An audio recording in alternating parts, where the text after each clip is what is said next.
Hello friends, राज IAS academy में आपका स्वागत है।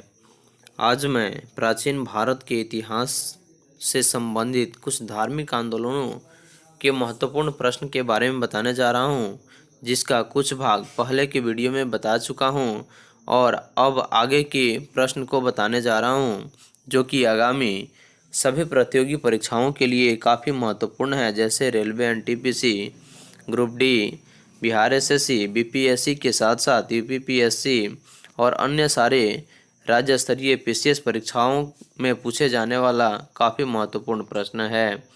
अगर आप मेरे चैनल पर नए हैं तो सब्सक्राइब कर लें और बेल आइकन दबा दें ताकि सभी नोटिफिकेशन आपको मिलता रहे।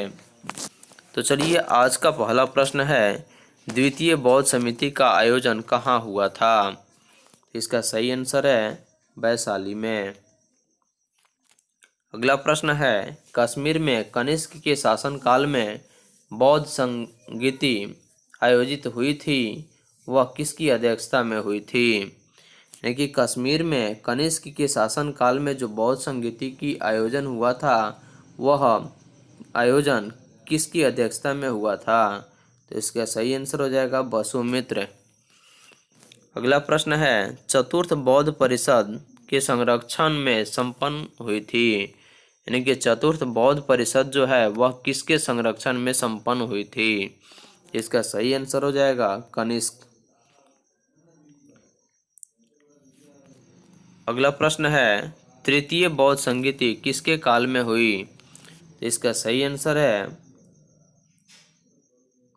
अशोक, यानी कि तृतीय बौद्ध संगीति जो हुई थी वह सम्राट अशोक के शासन काल में हुई थी। अगला प्रश्न है, महावंश के अनुसार तृतीय बौद्ध संगीति के पश्चात हिमालय क्षेत्र में कौन था? तो इसका सही आंसर हो जाएगा मझिम, यानी कि महावंश के अनुसार तृतीय बौद्ध संगीति के पश्चात हिमालय क्षेत्र में मझिम ही था। अगला प्रश्न है, कनिष्क के शासनकाल में बौद्ध सभा किस नगर में आयोजित की गई थी? तो इसका सही आंसर है कश्मीर में।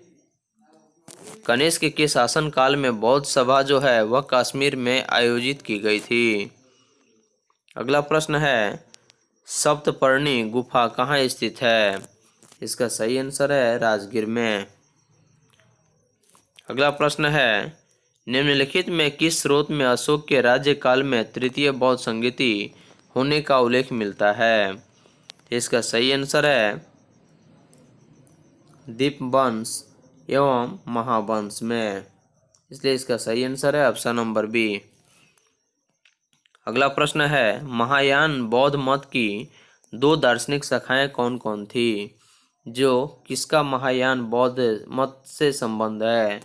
इसका सही आंसर है माध्यमिका और योगाचार, यानी कि माध्यमिका और योगाचार जो है उसका मत जो है महायान बौद्ध मत से संबंध है।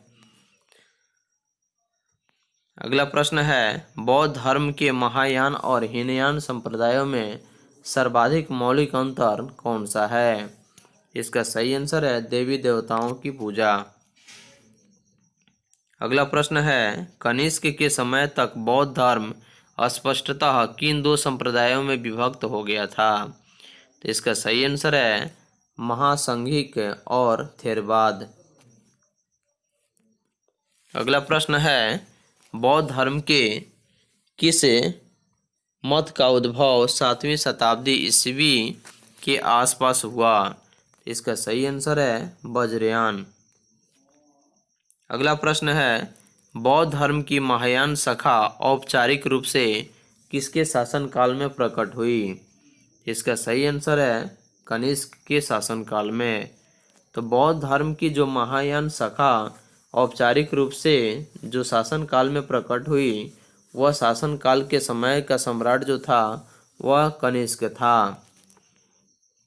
अगला प्रश्न है, महायान बौद्ध धर्म में किसको भावी बुद्ध माना गया है? इसका सही आंसर है मैत्रेय को। अगला प्रश्न है, महासांघिक संप्रदाय का उदय कहाँ हुआ था? इसका सही आंसर है वैशाली में। अगला प्रश्न है, कौन माध्यमिक दर्शन का प्रतिपादक था? इसका सही आंसर है नागार्जुन। तो नागार्जुन जो है वह माध्यमिक दर्शन का प्रतिपादक था। अगला प्रश्न है,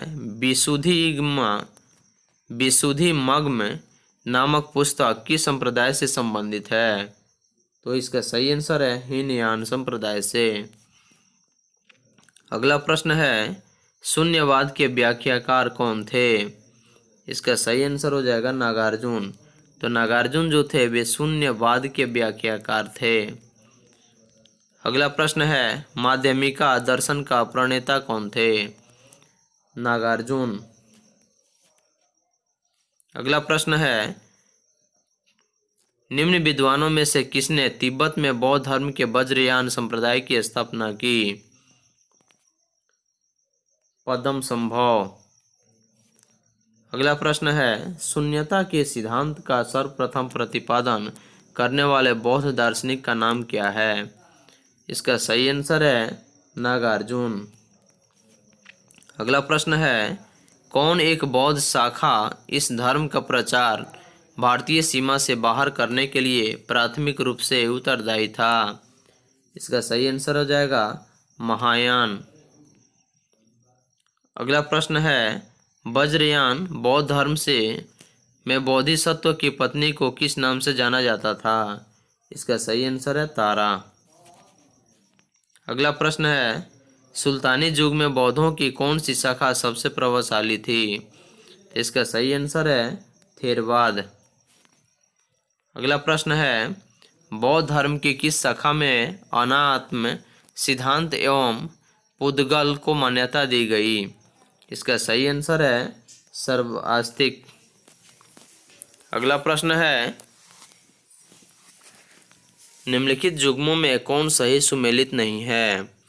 इसका सही आंसर है शाक्य जो है कपिल वस्तु में स्थित है, कोलिय रामग्राम में और मल कुशीनगर में, जबकि कलाम जो है वह अलकप में नहीं है।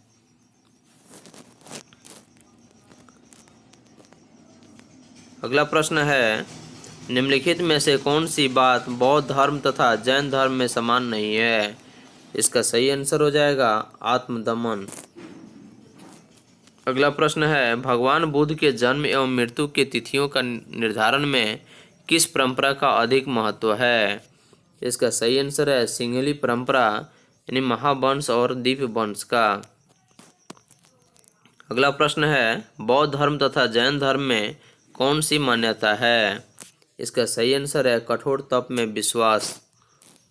अगला प्रश्न है, बौद्ध तथा जैन दोनों ही धर्म विश्वास करते हैं क्योंकि? इसका सही आंसर है कर्म तथा पुनर्जन्म के सिद्धांत सही हैं। यानी बौद्ध धर्म और जैन धर्म दोनों एक ऐसा धर्म है जो कि कर्म तथा पुनर्जन्म के सिद्धांत सही है, इसमें पूर्ण रूप से विश्वास करता है।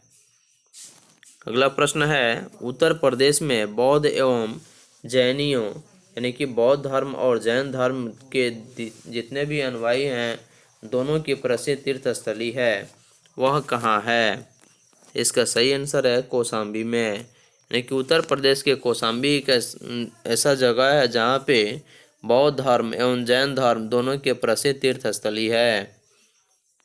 अगला प्रश्न है, भारत में पहले जिस मानव प्रतिमाओं की पूजा गया वह कौन सी प्रतिमा थी? इसका सही आंसर है बुद्ध की। तो भारत में सबसे पहले मानव प्रतिमाओं में सबसे पहले महात्मा बुद्ध की प्रतिमा को पूजा गया। अगला प्रश्न है, किसमें पुनर्जन्म का विश्वास स्वीकृत है? इसका सही आंसर है हिंदू धर्म, बौद्ध धर्म एवं जैन धर्म में। यानी कि हिंदू धर्म, बौद्ध धर्म एवं जैन धर्म में पुनर्जन्म का विश्वास स्वीकृत है। अगला प्रश्न है, अफगानिस्तान का बामियान प्रसिद्ध था तो बुद्ध प्रतिमा के लिए। यानी कि अफगानिस्तान का जो बामियान है वह बुद्ध प्रतिमा के लिए प्रसिद्ध है। अगला प्रश्न है, निम्नलिखित स्थलों में कहाँ मनुष्य रूप में बुद्ध के प्रथम अंकन का मूर्ति साक्ष्य प्राप्त हुआ है? इसका सही आंसर है मथुरा में। अगला प्रश्न है, देश में निम्न में से किसने मूर्ति पूजा की नींव रखी थी? इसका सही आंसर है बौद्ध धर्म ने। तो बौद्ध धर्म ने ही सबसे पहले मूर्ति पूजा की नींव रखी थी और किसी व्यक्ति की प्रतिमा की सबसे पहले पूजा बौद्ध धर्म में ही की गई। अगला प्रश्न है, भूमि स्पर्श मुद्रा की सारनाथ बुद्ध प्रतिमा किससे संबंधित है? इसका सही आंसर हो जाएगा गुप्त काल से। अगला प्रश्न है, बुद्ध की खड़ी प्रतिमा किस काल में बनाई गई? इसका सही आंसर है कुषाण काल में। अगला प्रश्न है, गौतम बुद्ध को एक देवता का स्थान किस राजा के युग में हुआ था? यानी कि गौतम बुद्ध यानी कि महात्मा बुद्ध को एक देवता का स्थान मिला था, वह किस राजा के शासन काल में मिला था? इसका सही आंसर है कनिष्क। अगला प्रश्न है, स्तूप एवं चैत्य निर्माण के निर्देश तथा इनमें स्थापित करने के लिए बुद्ध के अवशेषों को लेकर विवाद का विवरण सर्वप्रथम कहाँ मिलता है? इसका सही आंसर है महापरिनिर्वाण सूत्र में।